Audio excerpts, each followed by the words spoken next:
임진년, 일본이 함선 700여 척을 이용하여 바다를 넘어왔다.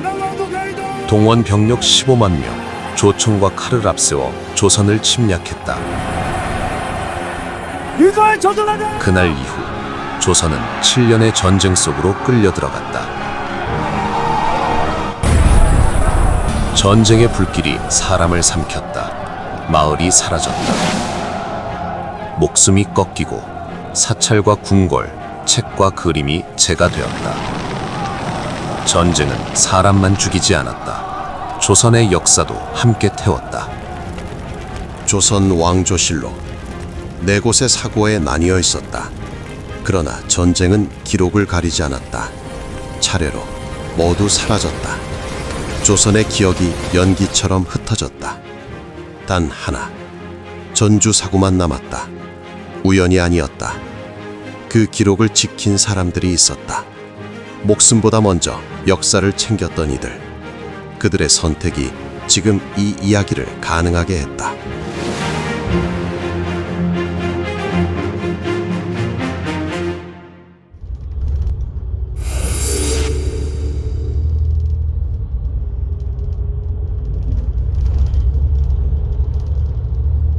일상은 반복된다. 그 일상에 의미를 부여하고 기록하여 역사가 된다. 다큐멘터리 영화를 만드는 강호준 감독은 요즘 조선 왕조실록을 출퇴근길에 읽는다. 왕의 결정이 적힌 날도 있고 이름 없이 사라진 하루도 있다. 왕의 말과 백성의 한숨까지 누군가는 기록했다. 조선 왕조실록을 읽을수록 조선이 다시 보였다. 즉 472년이라는 아주 긴 기간 동안에 또 25명의 그러한 그 실록이 작성이 되었기 때문에, 이 기록이 작성이 되었기 때문에 그 내용이 대단히 방대하다. 그 자료들이 가득 들어있는 사료 보고입니다. 전 세계에서 500년 역사를 단일한 그 구조의 기록 속에서 기록한 레코드가 없어요. 강화도는 섬이다. 그리고 산성이 있는 요새이다. 조선 왕조실록의 정족산 사고가 이 섬에 있다. 아, 다 왔다. 강화 정족 산사고지. 조선 왕조실록을 보관하던 사고인 장사각과 왕실의 족복을 보관하던 산안부각이 있던 곳이다. 조선은 초기부터 조선 왕조실록을 춘추관, 충주, 성주, 전주 등 네 곳에 보고. 아빠 고향이잖아, 전주. 임진왜란 때 유일본으로 남은 전주 사고본이 묘양산 사고로 옮겼다. 아빠, 저기 한자는 뭐라고 써진 거예요? 이쪽이 선원보가. 아, 선원보가. 아까 뭐 족보, 왕실의 족보를 보관하던 아, 장사각이 조선왕조실록을 보관하던 중앙에 있는. 방의 위치만 보아도 실록의 중요성은 짐작이 간다. 그러나 임진왜란으로 전주사고를 제외한 춘추관, 충주사고, 성주사고의 실록이 소실되었다. 어떻게 전주사고만의 조선 왕조실록만이 보존되어 지금까지 내려온 것일까? 미중위의 전란으로부터 조선 왕조실록을 지켜낸 사람들은 누구일까? 그 사람들을 찾아 나는 전주로 향했다.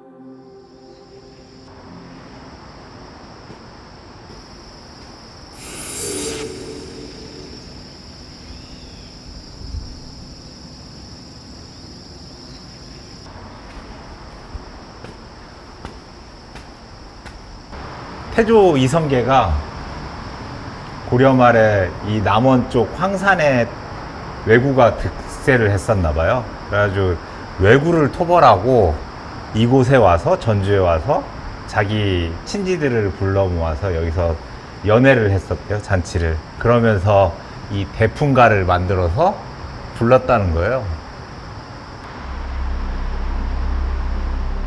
나라가 흔들리던 그때 이성계가 풀려나왔다.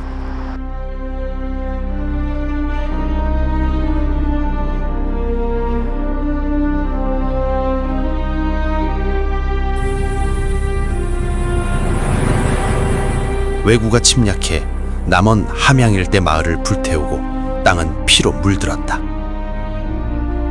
군사들은 외장의 사나움에 그를 피했다. 장수들도 주저했다. 이성계가 먼저 맞섰다.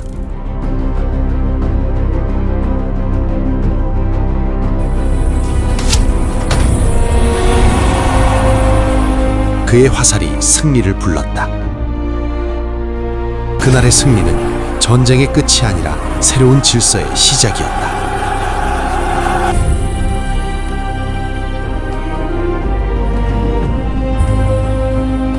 그의 시선이 머문 곳에서 500년 역사의 한 왕조가 태어난다.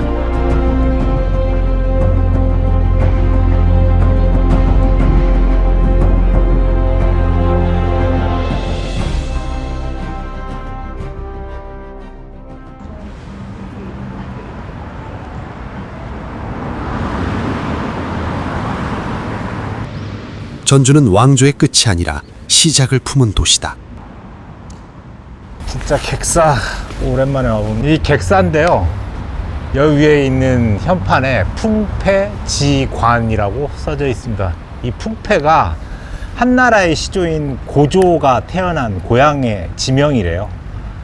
근데 이 전주가 이성계가 태어난 고향이다, 그래서 그걸 빗대어 풍패라고 얘기를 했고, 이제 객사인데 이 객사 건물 현판에 그러한 것을 담아서 풍패지관이라고 현판을 써놨습니다.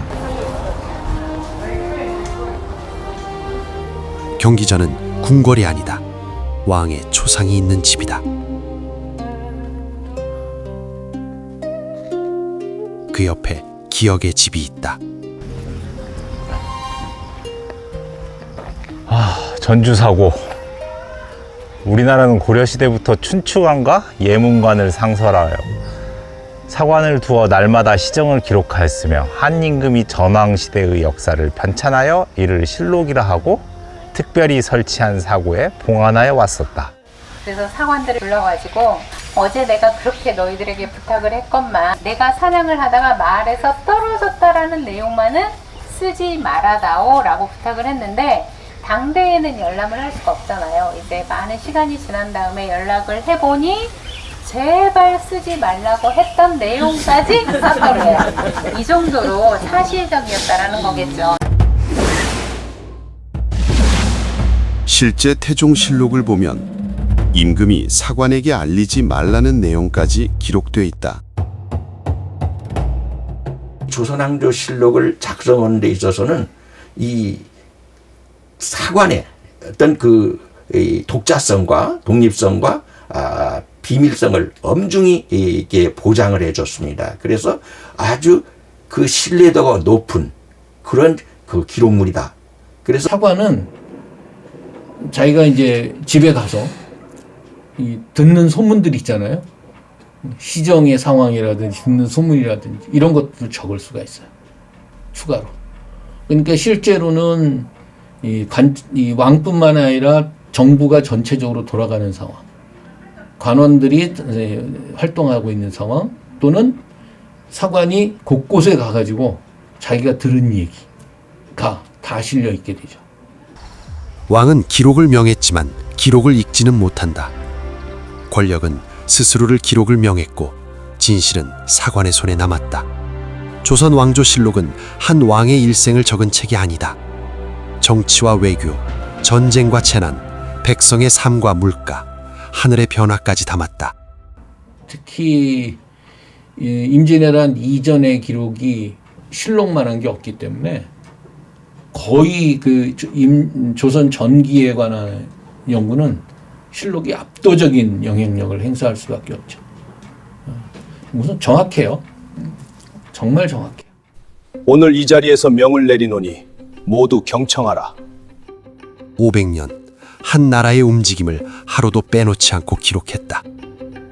조선의 기록은 왕이 살아있을 때 완성되지 않았다. 전임 국왕이 사망한 뒤 춘추관에 실록청이 설치된다. 사관의 사초, 승정원 일기까지 방대한 기록이 모여 하루씩 연월 일순으로 다시 엮인다.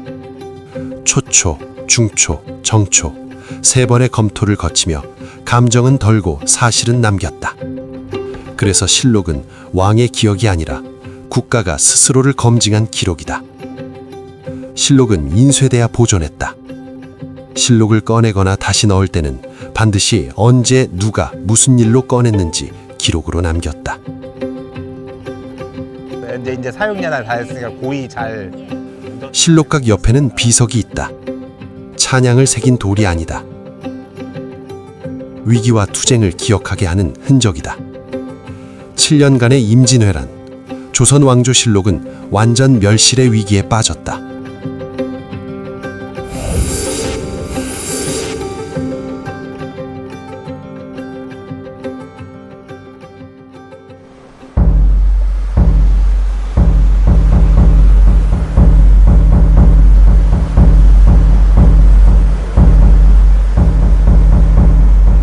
경상 좌수영 박홍이 배와 군수물자를 불태우고 병사를 해산하고 달아났다.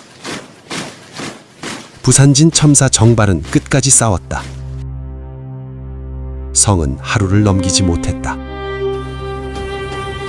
곧이어 동래성.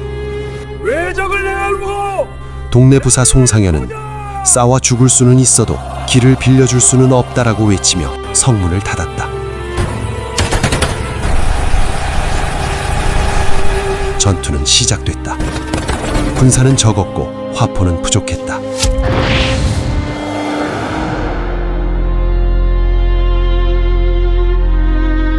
왜군은 총과 칼로 밀고 들어왔다.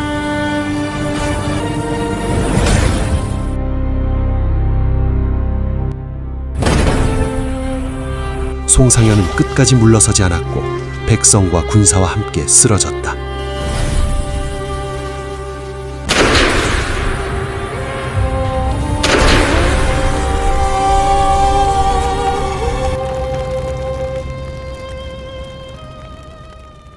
사실은 조선 수군이 가장 먼저 일본군을 이렇게 맞아서 접전을 했다고 친다면 당시의 병역제도의 특성상 육지에서 관군이 전열을 갖출 수 있는 시간적 여유를 갖게 되는데 여기서부터 결국은 대응을 잘못함으로써 육지의 관군이 대열을 갖추지 못하고 그래서 후속 부대를 계속 상륙시키면서 이제 조선의 서울을 향해서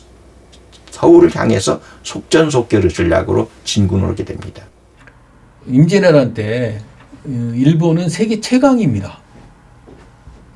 100년 동안 100년 이상을 내전으로 그 봉건 영주들끼리 싸우면서 실전과 전략과 무기를 개발시켰던 경험을 가지고 조선을 쳐들어온 거예요. 그때 아마 일본군하고 붙었으면 전 세계에 깨지지 않을 군대가 없었을 거라는 게 제 생각인데 왜군의 진격은 하루도 멈추지 않았다. 부산에 상륙한 뒤 한 달도 채 되지 않아 서울을 향했다.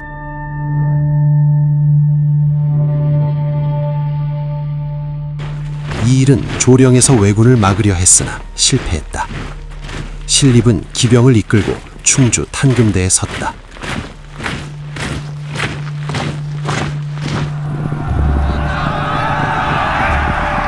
그러나 조총 앞에서 기병은 설 자리를 잃었다.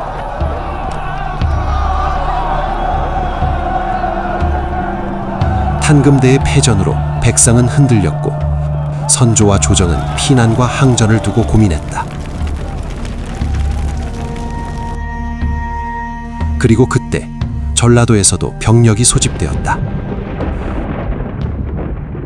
전라도에서 근황병 출동은 크게 두 차례로 이제 시작이 됩니다. 서울을 가서 탈환하고 사실은 서울을 함락되기 이전부터입니다만 서울로 올라가서 임금님을 지키겠다고는 그런 근황병의 출동이 가장 주목할 만한 그런 이제 일이었지요.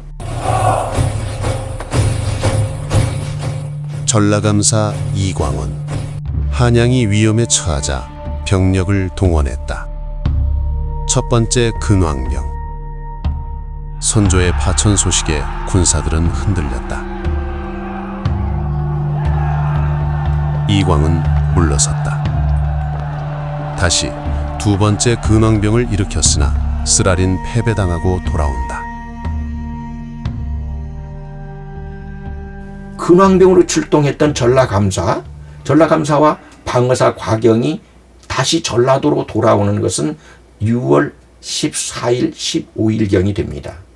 그래서 결국 4월 말부터 6월 보름까지는 전라도에서 관군이 동원되어서 전라도 밖으로 적어도 서울을 지키고 또 서울을 달아나고 임금을 모시겠다고는 이런 군사들의 움직임이 있었다. 왜군은 전략을 수정해 전라도로 진격한다. 1592년 6월 이후 왜군의 시선은 전라도로 향했다.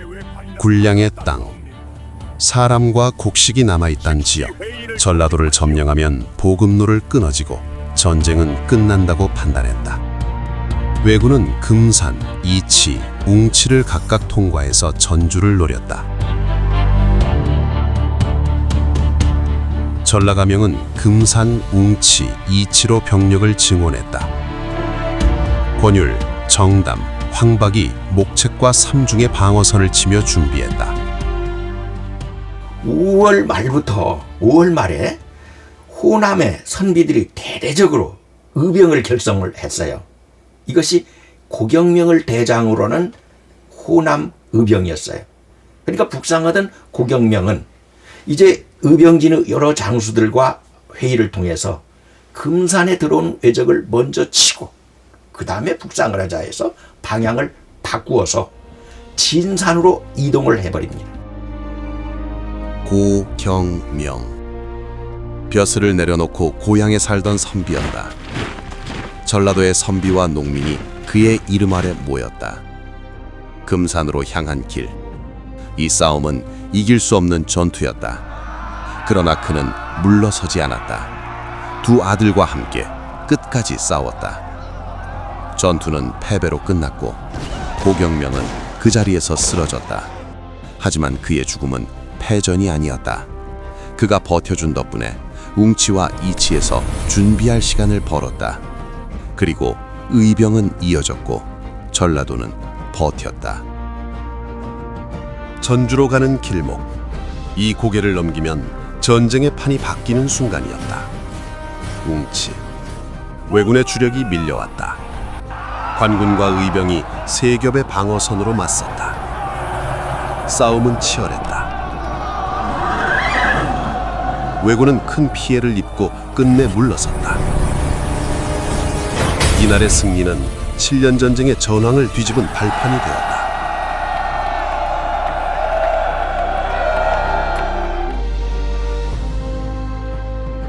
그러나 또 다른 중요한 문제가 있었다. 바로 전주 경기전에 봉안되어 있는 태조 어진, 그리고 실록각에 보존되어 있는 왕조 실록. 이 실록을 어떻게 피난을 시킬 것인가, 안전하게 옮겨서 보존을 할 것인가 하는 과제가 생기게 됩니다.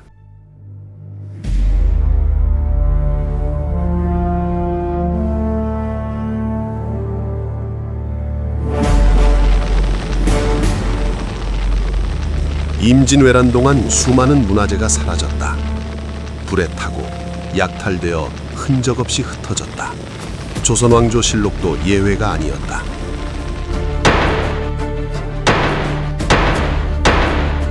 전주에는 태조 어진과 조선왕조 실록이 있었다. 당시 전라감사, 전라관찰사 이광, 그리고 전라도사 최철견, 그 다음에 삼례 찰방 윤길, 전주 제독관 홍기상, 그리고 경기전 참봉 오희길, 유인, 이런 전주 부중에 있는 이제 지도층 관료들이죠. 이 관료들을 모아놓고 대책회의를 이제 하게 됩니다. 이 회의에서 처음에는 사각 밑에, 즉 경기전의 사고 밑에 땅을 파서 묻기로 이렇게 이제 계획을 세우게 됩니다.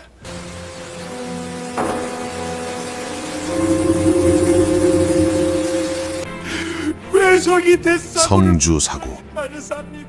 실록각 아래 묻어두었던 실록마저 끝내 유린되었다. 왜저 포식량에 임진왜란으로 남은 실록은 전주사고뿐이었다. 그때 전라가명의 관리들이 움직였다. 것이 어떻겠습니까? 편산으로 옮길 것인가, 내장사로 이안할 것인가. 그리고 이경을 책임지고 도울 사람들 실록을 살리기 위한 다음 방법을 급히 찾아야 했다. 전라도 방어와 함께 중요한 역사적 책무가 그들 앞에 있었다.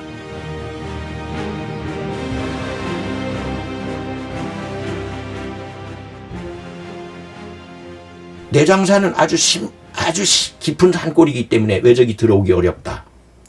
변산은 유사시에 바다를 통해서 옮길 수 있는 그런 좋은 곳이다 해서 두 개를 이제 추천을 했는데요. 여기에 대해서 다시 전라 관찰사 최철견이 이제 내장산을, 즉 아까 얘기했던 이제 오이길이가 추천한 내장사의 이제 대상지를 가서 살펴보고 이곳으로 하자 이렇게 결정을 하게 됩니다. 임진왜란 당시 왜군은 도시와 간선도로를 따라 북상했다. 내장산은 깊은 산중으로 인적이 드물고 지형이 험준했다. 그래서 대규모 병력이 이동하기 어려웠다. 마땅히 이 실록을 이안하는 업무를 주관할 사람이 없다. 사실은 경기전 참봉은 책임이 뭐냐면 태조 어진입니다. 태조 어진에 대해서는 참봉이 있으니까 오이길이 담당하면 되겠는데 실록을 이제 옮기는 문제를 주관할 인물이 없다. 그래서 결국 이제 이 일을 할 수 있는 지략 있는 선비를 뽑자, 공모하자. 오희길은 참봉으로 경기전 태조 어진을 관리하는 말단 관리였다. 그는 이안을 책임질 선비들을 찾아 나섰다. 아니, 손옥록은 정읍에 사는 시골 선비였다. 아니는 당시 64세, 손옥록은 56세였다.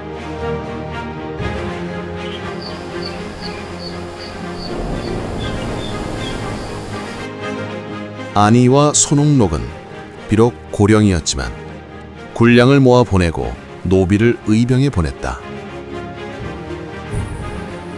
지금 실록과 어진을 내 장사 임진왜란의 피해와 조선왕조 실록의 위태로움을 걱정했던 그들은 실록과 어진의 이안에 자원했다. 이안을 도울 사람을 모아 가솔과 노비 30여 명을 모아 이안을 준비한다. 문제는 이제 전란기입니다. 급박하게 지금 일본군이 들어오는, 오늘 들어오냐 내일 들어오냐 이런 촌각을 다투는 시기에 이걸 옮기기 위해서는 아주 비상한 그런 수단이 강구가 돼야 되고, 그 다음에 또한 이것은 대단히 비밀리에 전개가 돼야 됩니다. 그 다음에 이것이 외구에, 즉 외군의 귀에 들어가면 외군들의 약탈의 대상이 될 수가 있다. 이게 가장 큰 이유가 되어서 이걸 비밀리에 할 수밖에 없었다라고 얘기를 하고 있습니다. 1592년 6월 22일 전주 사고에 있던 실록은 784권 614책이나 되었다. 거기에 고려사 등 538책 등 총 1322책의 기록물도 있었다. 수십 마리의 말과 소, 그리고 지역 주민 30여 명이 참여했다. 전란기에 전주에서 정읍 내장산까지의 125리의 먼 길이다. 전주 사고에서 정읍 내장산까지 6km 나와 있는 데도 있고 뭐 그런 정도 거리인데, 그때 당시 안희 선생이 64, 그 다음에 손흥록 선생이 56, 그 나이에 그 괴짝을 짊어지고 이런 꾸불꾸불 산길을 올랐을 생각을 하니 참 대단하네요. 안녕하세요. 네, 안녕하세요. 전화했던 강호주입니다. 네. 반갑습니다. 여기가 네. 조선왕조 실록 내장산 이안 사적기입니다. 1592년 6월 22일 날 전란을 피해서 여기에 와서 370여간을 지켰던 그런 기록들을 적어 놓았습니다. 한참 올라가야 되는데. 길은 괜찮아요. 평길인데 나중에 가셔서 450개 계단을 올라서야만이 용구람 터랑 은저검 터는 볼 수 있습니다. 좀 마음을 단단히 이 가방 무게로 이게 올라갈 수 있을까요? 오, 굉장히 무거운데요.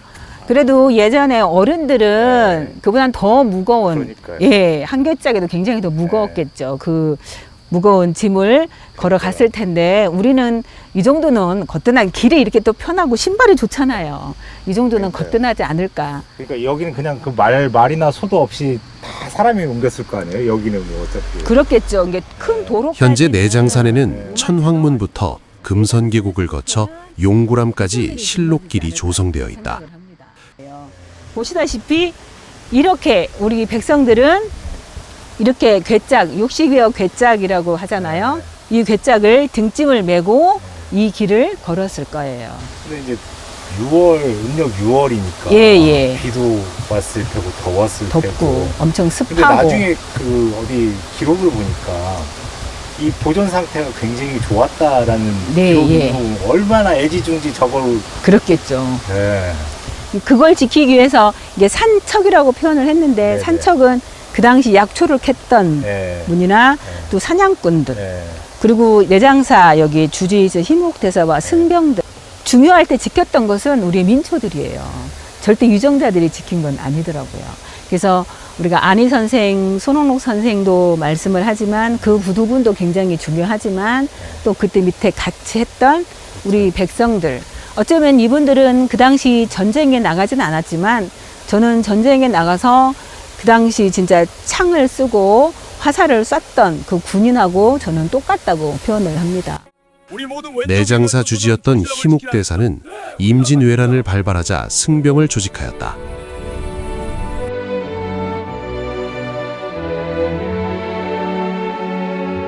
내장사로 실록과 어진이 이안되자 승병을 모아 암자 주변과 외곽을 경비한다. 여러분, 너무 고맙습니다. 저희가 이곳은 책임지겠습니다. 주변의 산척과 주민들도 모여서 조선왕조 실록과 어진을 370일간 지켜낸다.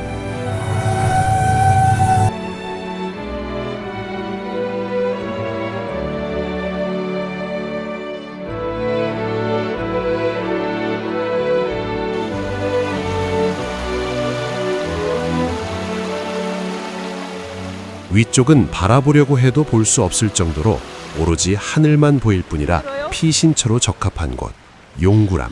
그 길을 걸어보고 싶었다. 진짜 이제 좀 올라왔다는 느낌이 드네요. 저 시야가 세워가지고. 여기서는 밑에가 보이지만 네. 네, 밑에서는 여기가 보이지 않는데요. 그러네요. 네. 숲으로 그냥 가득 차 있고 낭떠러지에. 오를 수도 없고 그러니까 높고 높은 하늘만 보였다는데 실제로도 하늘만 높고 보이지 않아요. 하늘 보이네요.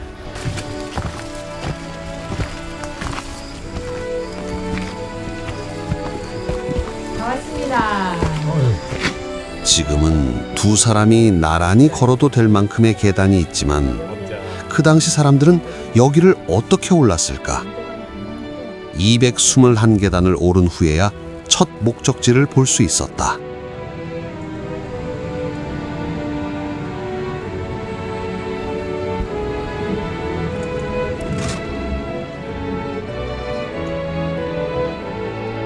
그러나 실록은 7월에 다시 은저감을 거쳐 더욱 깊숙한 내장산 비례암으로 옮겼다. 맞겠죠. 네, 뭐 여기 자체가 깜깜하네요. 안 보여서 아무것도. 지금 이 멀리서 물소리 들리잖아요. 그러니까 네. 여기에 기거한다는 것 자체가 물 한 바가지 떠오고 물 한 통 떠오고 밥 한 끼 뭐라도 요기할 걸 먹는 것 자체도 엄청난 일이었을 텐데. 그렇죠. 네, 여기서 370여일을 버텨낸다는 것 자체가 우리는 감히 상상이 그렇죠. 안 되죠. 상상이 안 되는. 더군다나 겨울엔 또 얼마나 추웠을 거며. 안희와 손옥록, 그리고 이름을 남기지 못한 100여 명의 사람들. 그들은 실록 곁을 비우지 않았다. 밤낮으로 불침번을 섰다. 당직은 하루도 끊기지 않았다. 먹을 것이 모자랄 때도, 소식이 끊긴 날에도 실록을 지키는 게 먼저였다. 그들은 그렇게 370여일 동안 조선 왕조실록과 함께 살았다. 오늘부터 드무일기를 쓰려고 합니다. 좋은 생각이십니다. 그러나 그들이 남긴 것이 하나 있다. 지키는 일 또한 기록을 했다. 이제 그 조용한 기록을 우리는 한 권의 책으로 마주한다.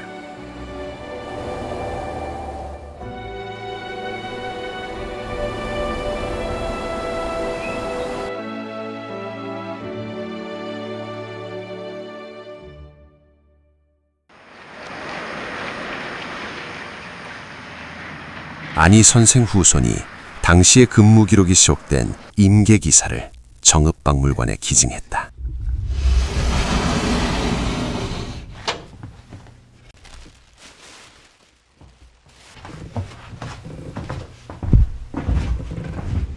제작팀은 그 기록물을 볼 수 있는 귀한 기회를 얻었다.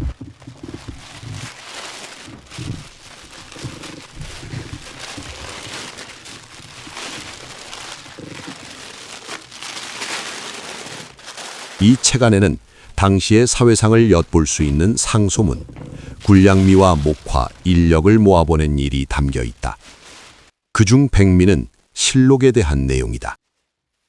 임계기사는 어떤 기록물인가요? 그 임계기사는 그 임진왜란 당시에 그 태조 어진하고 조선왕조 실록을 옮겼던 그런 과정을 기록한 그런 기록물이 되겠습니다. 그래서 제목이, 문서 제목이 임계기사라는 뜻은 아마 임진년인 1592년하고 계사년 1593년 그 당시에 그 연도의 앞자를 차용을 해서 아마 임계기사란 그런 명칭이 붙어진 것 같습니다.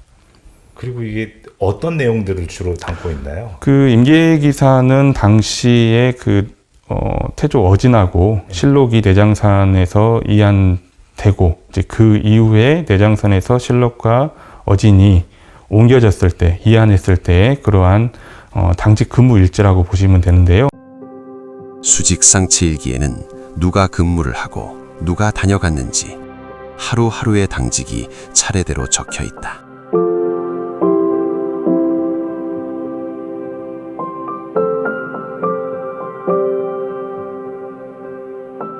내장산의 기록을 합쳐보면 안희는 227일을, 손옥록은 196일을 근무했다.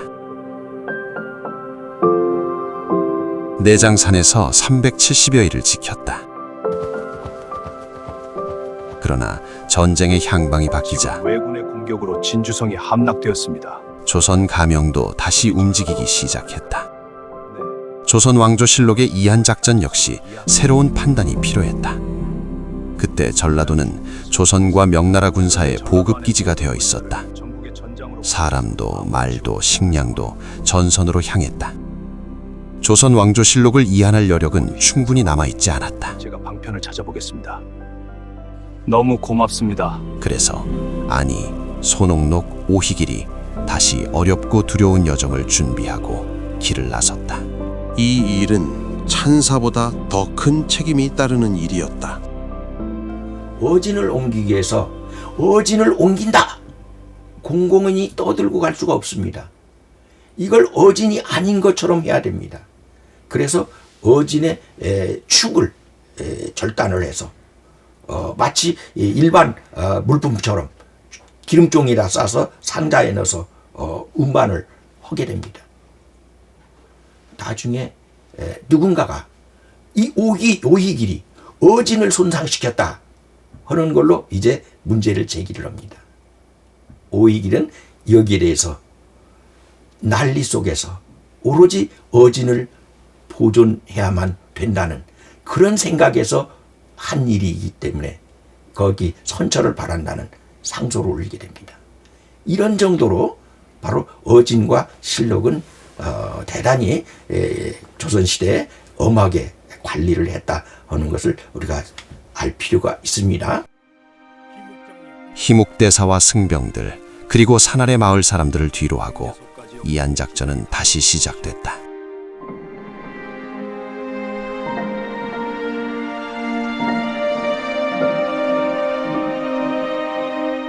전선은 넓어졌고 산은 더 이상 안전하지 않았다. 실록과 어진은 더 북쪽으로 가야 했다. 이안의 길은 단순한 이동이 아니었다. 숨기고 옮기고 다시 숨기는 끝이 보이지 않는 여정이었다. 내장산을 떠나 정읍을 지나 태인으로, 익살에서 다시 부여와 청양을 거쳤다. 아산을 지나 마침내 강화도에 도착했다.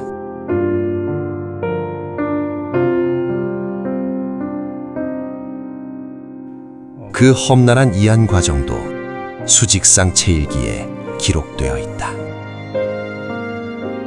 그다음에 13일에는 익산군, 14일에는 용안, 15일에는 인천군, 그리고 24일에는 강화 지역까지 이렇게 이연했던 기록이 나와 있고, 다시 안희와 손옥록이 수행했음을 확인할 수가 있습니다. 참 어려운 길들을 쭉 해서 네. 저 만이산까지 올라가고 네. 결국엔 묘양산까지. 예, 그만큼 당시 실록하고 어진이 예. 그 당시 사람들한테는 정말 중요한 그런 자유라고 이제 방증해주는 그러한 결과로 생각하셔도 될 것 같습니다. 그러니까 전주 사고도 이 참봉은 되게 그 지역 사람이 맡아요. 그리고 이것도 감사가 있지만 사실 그 움직이는 사람들은 누구예요? 이 지역민들이거든요. 감사는 중앙에서 파견오는 사람이고.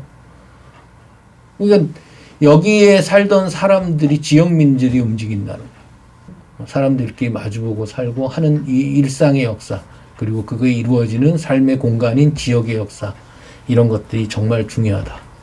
그리고 이런 자발성, 그 역사에 기반한 자발성이 만들어낸 보이지 않는 걸작.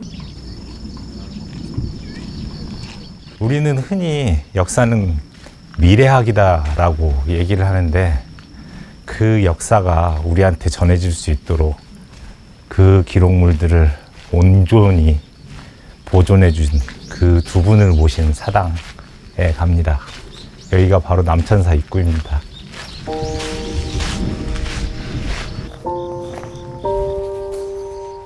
남천사. 이곳은 이름들이 사는 집이다. 제작진은 마음의 향을 피웠다. 안희, 손옥록, 그리고 위패는 없지만 100여 명의 승려와 그 당시에 이 지역 사람들을 위해 늦었지만 감사 인사를 했다. 50여 궤짝의 실록을 등에 지고 내장산 가파른 벼랑을 기어올랐던 지독한 발걸음들이 떠올랐다. 오르락 내리락 하기도 힘든 산중에서 역사를 지켜낸 그들이 떠올랐다. 조선 왕조실록의 강화도 이안을 마친 후 안희는 짐을 벗었다. 임무를 마친 안희는 쇠약해진 몸을 이끌고 고향 태인으로 돌아왔으나 몇 달 후에 세상을 떠난다. 그는 자신의 인생의 마지막을 조선 왕조실록과 바꿨다.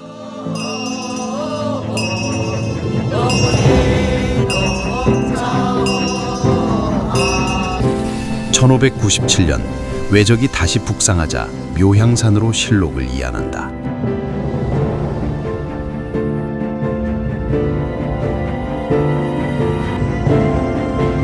손옥록이 묘향산에 닿았을 때 실록은 한 장의 파손도 없었다.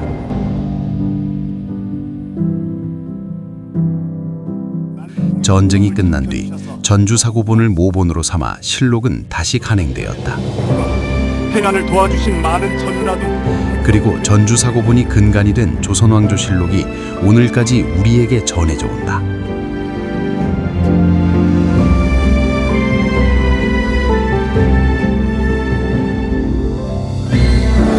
유네스코는 우리나라 최초로 조선왕조실록을 세계 기록문화유산으로 등재하였다. 기록의 방대성과 신뢰성 외에도 전쟁에도 소실되지 않고 보존된 점이 기록유산 보존의 모범이라 평가하였다. 지금 우리는 바로 이 역사의 귀중한 역사를 수호한 몇 분들을 중심으로 얘기를 하지만 거기에 언급되지 않은 주변의 것들을 조금 더 인식하면서 우리가 이 실록이 아니라 이 시대에 소중한 가치를 지닌 무엇인가를 지킬 때 우리는 과연 어떻게 대응할 것인가, 이런 고민이 필요하지 않나 생각을 합니다.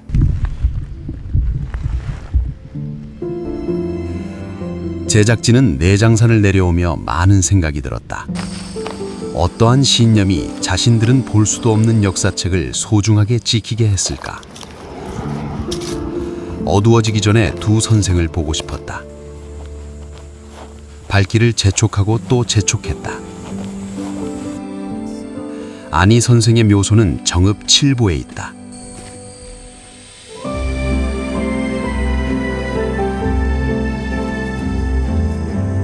안의, 손옥록, 오희길, 그리고 함께 금산을 지키고 웅치를 지키고 이치를 지키고 내장산을 지키고 조선 왕조실록을 지켰던 사람들. 그들 한 사람 한 사람을 다 기억하지는 못하지만 그들은 우리에게 위대한 유산을 남겼다. 조선 왕조실록은 조선시대를 읽는 가장 방대하고 정확한 기록물이다.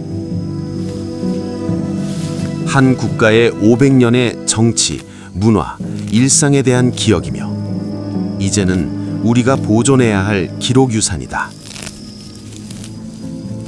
세계가 기록문화유산으로 지정한 인류가 기억해야 하는 기록물이다.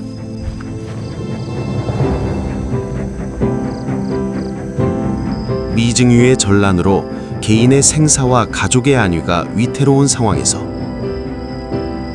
목숨을 바쳐 이 땅을 지키고 조선 왕조실록을 지키는 이토록 위대한 여정을 가능하게 한 힘은 무엇이었을까?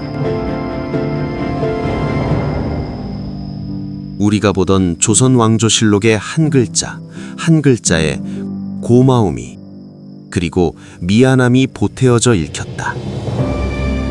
오랜만에 찾은 고향 땅에 서서 말하고 싶었다. 고맙습니다. 그리고 이제야 기억하게 되어 미안합니다.